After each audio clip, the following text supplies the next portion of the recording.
వేదిక ముందు ఆసీనులైన పెద్దలందరికీ నమస్కారం. Communal and targeted violence justice and reparations bill అనే పేరుతో పార్లమెంట్ ముందుకి రాబోతున్నటువంటి ఒక డ్రాఫ్ట్ బిల్లు సందర్భంలో ఈరోజు ఈ కార్యక్రమం జరుగుతోంది. దాని శీర్షికని చూస్తే ఒక విధంగా మంచిదేనేమో, కమ్యూనల్ అండ్ టార్గెటెడ్ వైలెన్స్ దాన్ని నివారించడానికి ఒక చట్టం వస్తే తప్పేముంది అనే భావన కూడా కలగడం సహజం. గౌరవనీయులు శ్రీ ఆంజనేయ రెడ్డి గారు చెప్పినట్లుగా దేశంలో అనేక చట్టాలు ఇప్పటికే మతపరమైన హింసాకాండతో సహా అన్ని రకాల హింసాకాండని నివారించడానికి ఉన్నాయి కదా. ఉన్నప్పటికీ మరొక బిల్లుని తీసుకురావాల్సిన అవసరం ఉన్నదా అనే ప్రశ్న కూడా దానితో పాటే ఉదయించడం సహజం. ఈ బిల్లుని, దీని యొక్క ముసాయిదా అంటే డ్రాఫ్ట్ ని తయారు చేసిన వాళ్ళు ఎవరు అనే విషయాన్ని డాక్టర్ హనుమాన్ చౌదరి గారు చెప్పారు. నేషనల్ అడ్వైజరీ కౌన్సిల్ అనేటటువంటి ఒక సంస్థ ద్వారా ఈ ముసాయిదా, ఈ డ్రాఫ్ట్ తయారు చేయబడింది. ఇది కూడా చాలా defective name. National advisory council అనగానే అదేదో గవర్నమెంట్ అఫీషియల్ బాడీ ఏమో అనిపించేటటువంటి అనుమానం కూడా, సందేహం కూడా ఉన్నది. నిజానికి it is like Prajna Bharati and social cause. It is like any other NGO.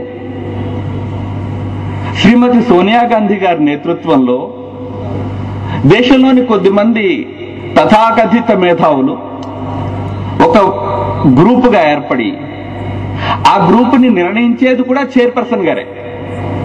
కొన్ని ఆ గ్రూప్, ఆ ఎన్ఏసీలో ఎవరెవరు ఉండాలి అనే దాన్ని ప్రధాన అధికార పక్షం వాళ్ళు, ప్రతిపక్షం వాళ్ళు అందరూ కలిసి కూర్చుని ఒక 15 మందిని తయారు చేస్తారంటే అలా కూడా కాదు.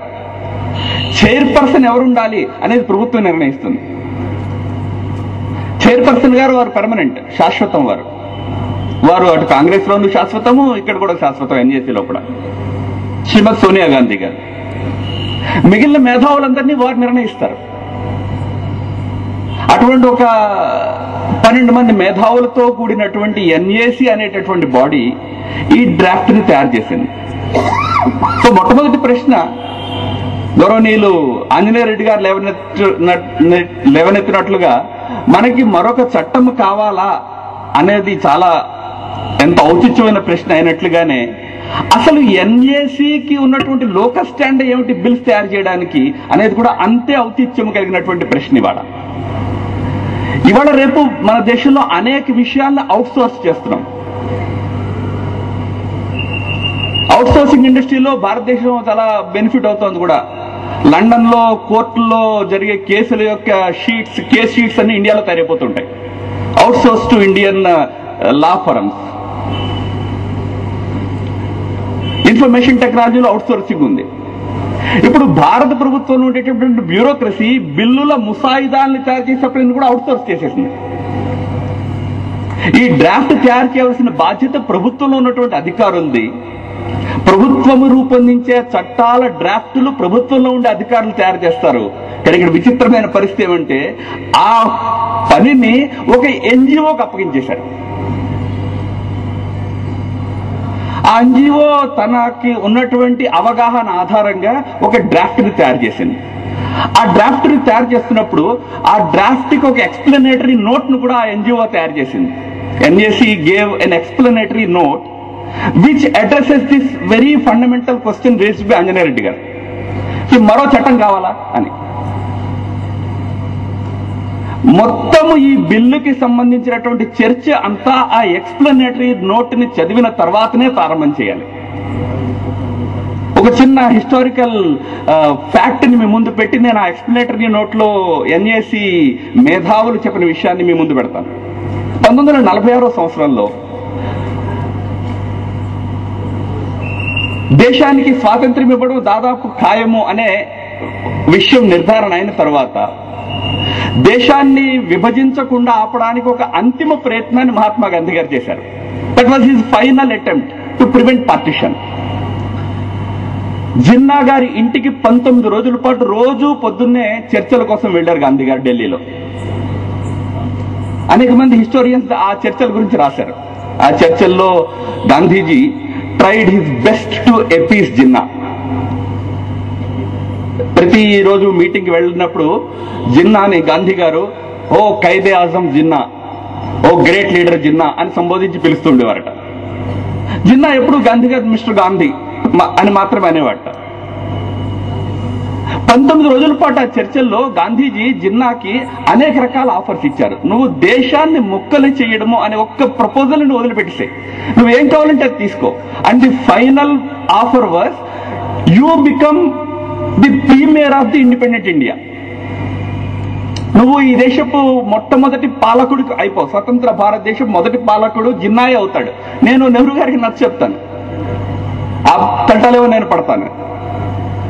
Jinnah flatly refuses. Jinnah calls Gandhiji's proposal mischievous.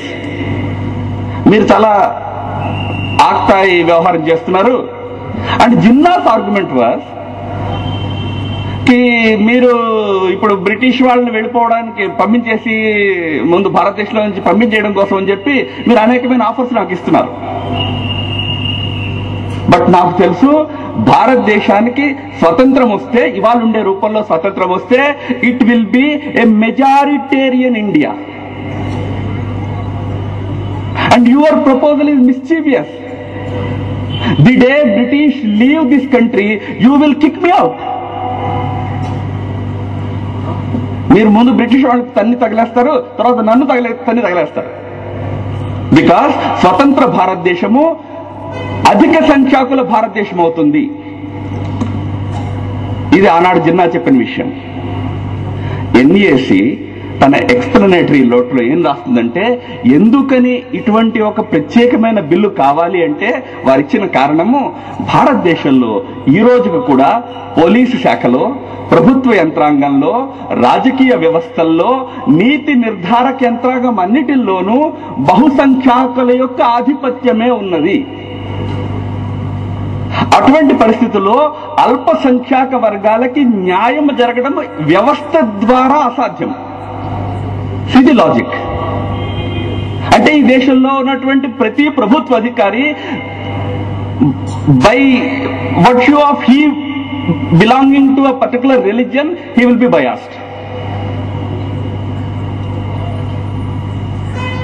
The very premises ప్రభుత్వంలో, పాలనా వ్యవస్థల్లో, పోలీసుల్లో, జ్యుడిషియరీలో అందరూ కూడా మెజారిటీ వర్గాలకు చెందిన వాళ్ళు ఉంటారు కాబట్టి మైనారిటీలకు ఎప్పుడూ అన్యాయమే జరుగుతుంది. ఈ ఆర్గ్యుమెంట్ ని కంటెస్ట్ చేస్తూ ఒక టీవీ డిబేట్ లో ఎన్ఏసీలో ఈ డ్రాఫ్ట్ చేసినటువంటి మెంబర్స్ ని ఒక ప్రశ్న యాంకర్ అడిగాడు. అంటే దాని అర్థం మీరు చెప్తున్న దాన్ని బట్టి మన ప్రభుత్వ వ్యవస్థలో కేవలం ఆర్ఎస్ఎస్ వాళ్ళు, లేకపోతే విశ్వ హిందూ పరిషత్ వాళ్ళు మతత్వాదులు అనుకునే వాళ్ళము, మీరు చెప్తున్న దాన్ని బట్టి అసలు ఉన్న అందరూ మతత్వాదులే అంటే వాడు చెప్పారా? అందరూ మతత్వాదులే. ఎందుకంటే as a general rule police కానివ్వండి, ప్రభుత్వ యంత్రాంగం కానివ్వండి, మైనారిటీలకి వ్యతిరేకంగానే పనిచేస్తుంది. కనుక వారు చెప్పిన విషయం ఏంటంటే, in order to address this inherent bias in our system, we need a biased law. ఒక బయాస్ని ఎదుర్కోవడానికి ఇంకొక బయాస్డ్ చట్టం కావాలని. ఏ భూమిక మీద ఈ మొత్తం బిల్లు రూపొందించబడిందో ఆ భూమికే ఇంత భయంకరమైనటువంటిది. అంటే జిన్నా వాదము తిరిగి తీసుకొచ్చి మన దేశంలోకి, జిన్నాయిజాన్ని, జిన్నా ఆర్గ్యుమెంట్స్ ని తిరిగి తీసుకుని వచ్చి ఈ దేశం లోపల అందరూ మైనారిటీలకు శత్రువులే అనే భూమికి ఆధారంగా ఈ బిల్లు మొత్తాన్ని తయారు చేయడం జరిగింది. కనుక ఈ బిల్లు చాలా ప్రమాదకరమైనది. బిల్లు లోపల అనేక అంశాలు దీని నుంచి ఎక్స్టెండ్ అయినటువంటి విషయాలు. ఈ భూమికి ఆధారంగా అనేక దాంట్లో ఆర్టికల్స్ రూపొందాయి. In the very first place అసలు ఈ దేశంలో మైనారిటీలు ఎవరు, మెజారిటీలు ఎవరు? శ్రీ ఆంజనేయ రెడ్డి గారు ఒక చాలా చక్కటి విషయాన్ని మన ముందు పెట్టారు. అసలు మనందరూ సమానం కదా. Why this whole divide of minority and majority? ఈ బిల్ ఏం చెప్తుందంటే మైనారిటీ మెజారిటీ డివిజన్ కూడా స్టేట్ లెవెల్లో జరగాలని. స్టేట్ లెవెల్లో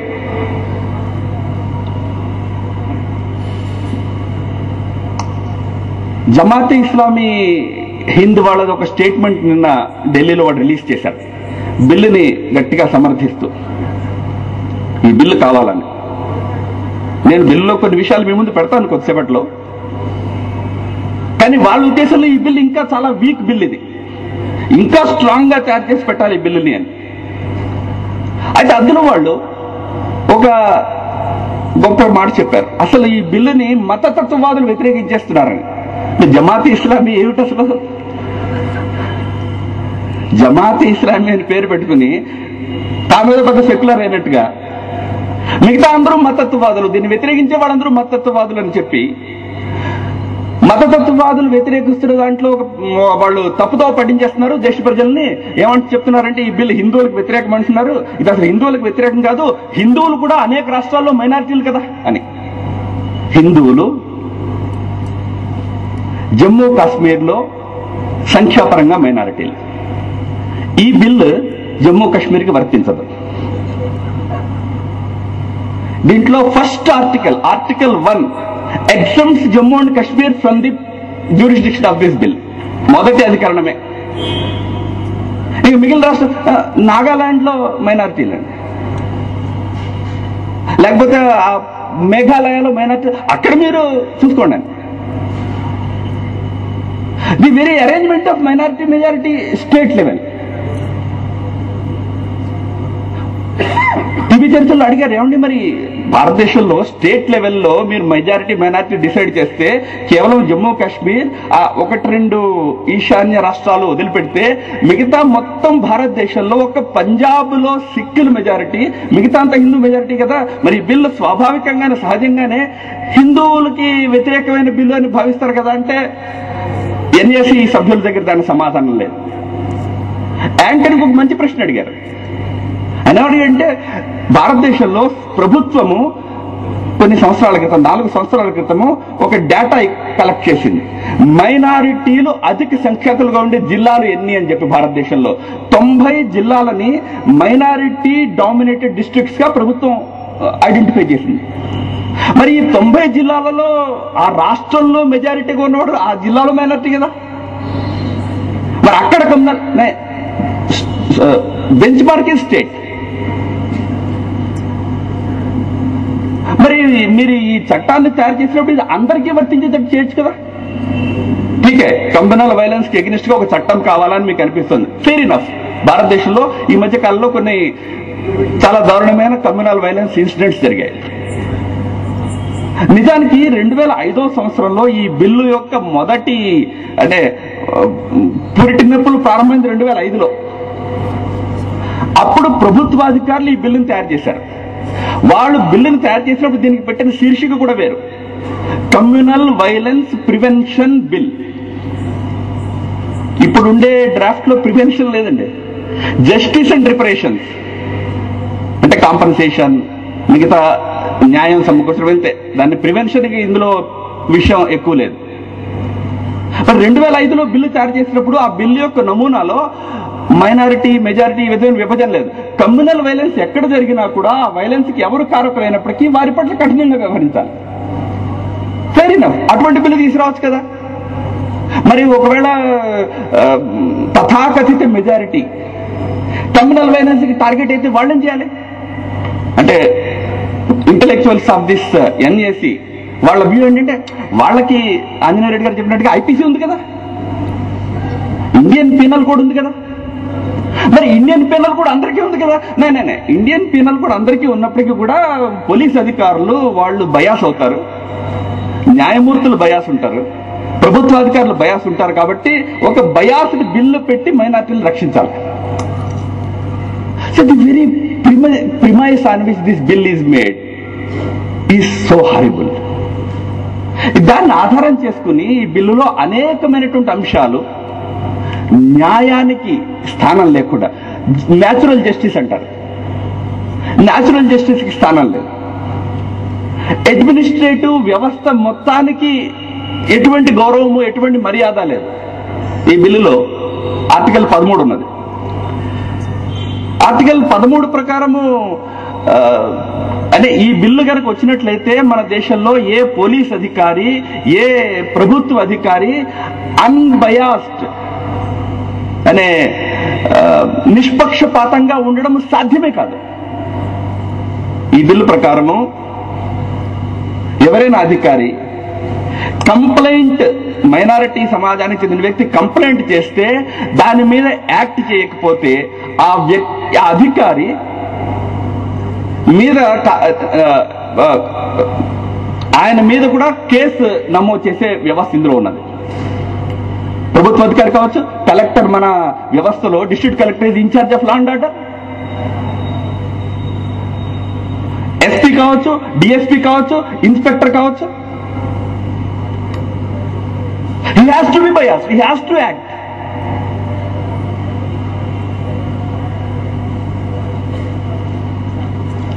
आइए,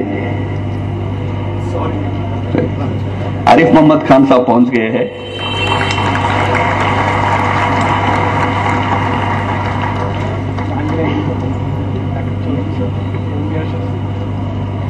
Sorry, I disturbed you.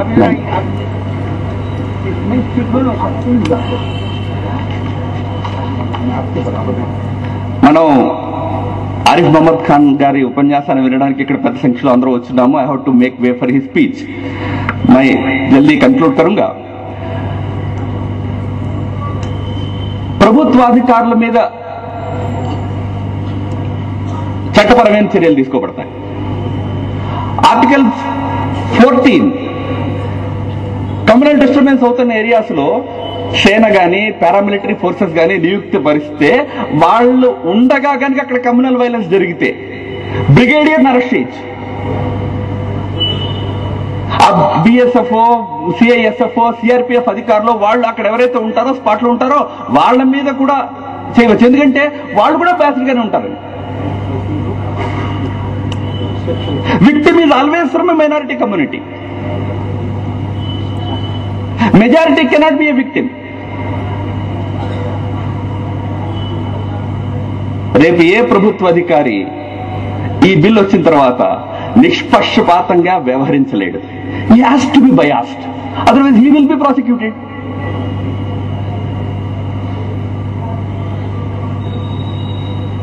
Natural justice says that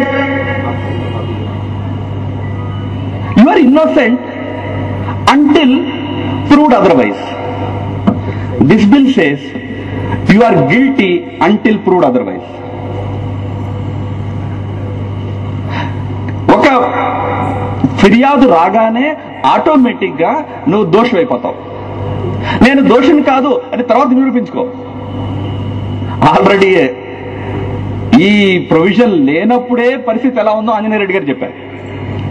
శుక్రవారం రాత్రి అలా జైల్లో పడేస్తారు.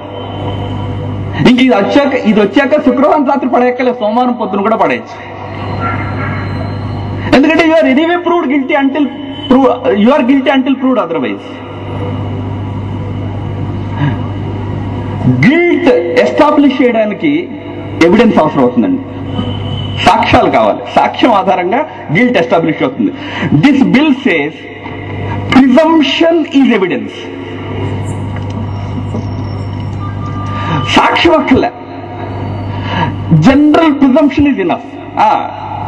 ఈ ఎస్పీ ఆంజనేయ రెడ్డి గారు కదా, డీజీపీ ఆంజనేయ రెడ్డి గారు కదా, ఈయనైతే చేసుంటాడు ఏదో గడబడు అని. ఎందుకు ఆయన by virtue of he being Anjaneya Reddy garu, by virtue of he being Hanuman Chowdary garu. Presumption is evidence. ఇంకా ఎవరు నిష్పక్షపాతంగా ఈ బిల్లు వచ్చిన తర్వాత వ్యవహరించగలుగుతారండి? Do we expect our bureaucracy, our police force, our army, our law enforcement agencies to be unbiased, impartial, or we make them exposed to such laws where they will be forced to become forced to become partial? ఈ బిల్లు కనుక చట్టం అయితే ఇంకా ఈ దేశం లోపల ఏ మెజారిటీ, తథాకథిత మెజారిటీ, ఎందుకంటే మెజారిటీ మైనారిటీ అనే విభజనని ఆర్ఎస్ఎస్ లో ఉన్న మేమెవరూ ఎప్పుడు యాక్సెప్ట్ చేయలే. We are all one nation, we are all one people. ఆ భూమికతో ఎంతకాలం ఉన్నాం.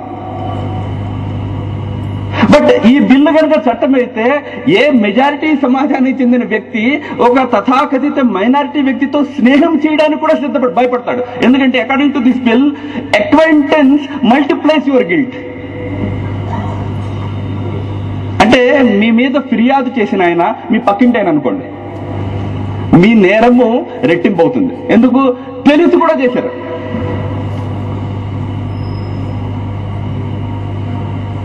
Acquaintance multiplies guilt. Presumption is evidence. అంటే ఇదంతా చేయడానికి, ఇదంతా అమలు చేయడానికి ఇప్పుడున్న ప్రభుత్వ వ్యవస్థ పనికిరాదు. దానికోసమని 7 wise men will be appointed. ఇప్పుడే ఆంజనేయ రెడ్డి గారు చెప్పారు కదా, national authority for communal harmony. 7 సభ్యుల ఒక బృందం ఏర్పాటు చేయబడుతుంది. నేషనల్ లెవెల్లో ఒక నేషనల్ అథారిటీ ఉంటుంది, స్టేట్ లెవెల్లో ఒక స్టేట్ అథారిటీ ఉంటుంది. These 7 wise men will decide all these things. ఎక్కడైనా కమ్యూనల్ వైలెన్స్ జరగగానే these 7 wise men will take control of the whole thing. This bill says this authority, national authority and state authority, which will have 7 members, should have majority members from minority community. Watertight. 7లో 4 minority ఉండాలి. Chairman and vice chairman should be from the targeted community. And these 7 wise men will decide how to handle situation. ఒకసారి communal disturbance జరిగినట్టుగా నిర్ణయం అయితే ఇంకా అక్కడ police వ్యవస్థ, ప్రభుత్వ వ్యవస్థ అంతా కూడా ఈ 7 మహానుభావుల కింద పనిచేయాల్సిందే. ఇంకప్పుడు డీజీపీ లేదు, ఎస్పీ లేదు, కలెక్టర్ లేదు, హోమ్ సెక్రటరీ లేదు. Everybody is under this authority. This authority is given enormous powers. Power to search, power of seizure, power to recommend arrest, power of interrogation. Police వ్యవస్థలో ఉండేటటువంటి లా అండ్ ఆర్డర్ వ్యవస్థలో ఉండే అన్ని అధికారాలు ఈ అథారిటీకి ట్రాన్స్ఫర్ అవుతాయి. This authority will decide whose house has to be raided. Power to raid, power to seize, power to interrogate, power to arrest. చేయకపోతే ఈ authority will recommend action against those officers who are not complying to their orders. What kind of law is this?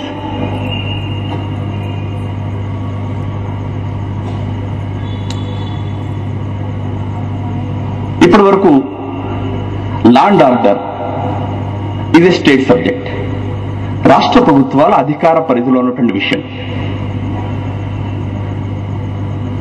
ఈ bill వచ్చిన తర్వాత ఈ 7 wise men state authority ఏదైతే నిర్ణయం అవుతుందో, the state authority is no longer answerable to state government. It will be only answerable to the national authority which is appointed by the central government. Centralisation of powers, destruction of our federal structure. ఇవాళ అనేక మంది రాష్ట్ర ప్రభుత్వాల నేతలు, ముఖ్యమంత్రులు ఈ బిల్లుని ఎందుకు వ్యతిరేకిస్తున్నారంటే, మీరు రాష్ట్ర ప్రభుత్వాల అధికారాలని ఒకటి తర్వాత ఒకటిగా హస్తగతం చేసుకునే ప్రయత్నం చేసి భారతదేశం యొక్క ఫెడరల్ వ్యవస్థనే నష్టపరిచే ప్రయత్నం చేస్తున్నారు. ఇవాళ ముందు ఎన్ఐఏ అని తీసుకొచ్చారు, నేషనల్ ఇన్వెస్టిగేటింగ్ ఏజెన్సీ. పాపం సిబిఐ వాళ్ళు, మిగతా anti terror squads in Madhya Pradesh, in Maharashtra 4 ఏళ్ళు 5 ఏళ్ళు కష్టపడి కేసులు ఇన్వెస్టిగేట్ చేసిన తర్వాత ఒక నేషనల్ ఏజెన్సీ ఎన్ఐఏ వచ్చి చాలే మీరు చేసింది నాకు ఇచ్చేయండి, మేము చూసుకుంటే ముందండి. Usurping the rights of states one after the other, trying to centralise powers in the hands of certain national agencies, national forces. ఇది మన ఫెడరల్ వ్యవస్థ కూడా ఎంతో విఘాతం కలిగించేటటువంటి బిల్ ఇది. కనుక అనేక మంది రాష్ట్ర ప్రభుత్వాల నాయకులు, నేతలు ఈ బిల్లుని వాళ్ళ వ్యతిరేకిస్తున్నారు. అనేక రకాలైన లూప్ హోల్స్, అనేక రకాల క్వశ్చన్స్ ఈ బిల్లులో ఉన్నాయి. This bill is for minorities. ఇందాక హనుమాన్ చౌదరి గారు ఒక క్వశ్చన్ రేస్ చేశారు, షియాలు సున్నీలు కొట్టుకుంటే ఏమవుతుంది? No answer in this bill. ఈ బిల్లు లోపల మైనారిటీస్ తో పాటుగా షెడ్యూల్డ్ కాస్ట్, షెడ్యూల్డ్ ట్రైబ్స్ కూడా జోడించారు. షెడ్యూల్డ్ కాస్ట్, షెడ్యూల్డ్ ట్రైబ్స్ కోసము 1989లో SC ST atrocities prevention act ఉన్నది. చాలా పకడ్బందీ యాక్ట్ అది. అయినప్పటికీ డెలిబరేట్లీ మెజారిటీ సొసైటీ లోపల ఒక విభజనని నిర్మాణం చేయడం కోసం చెప్పి ఒక కాన్స్పిరసీ రూపంలో షెడ్యూల్డ్ కాస్ట్, షెడ్యూల్డ్ ట్రైబ్స్ కూడా దీంట్లో చేరుస్తున్నట్టుగా చెప్పారు. కానీ రేపు పొద్దున scheduled caste or scheduled tribe versus minority ఒక కాన్ఫ్లిక్ట్ అయిందనుకోండి, అప్పుడు ఈ బిల్ ఎవరికి అప్లై అవుతుంది? In India there are any number of cases. Take the latest case of కందమల్.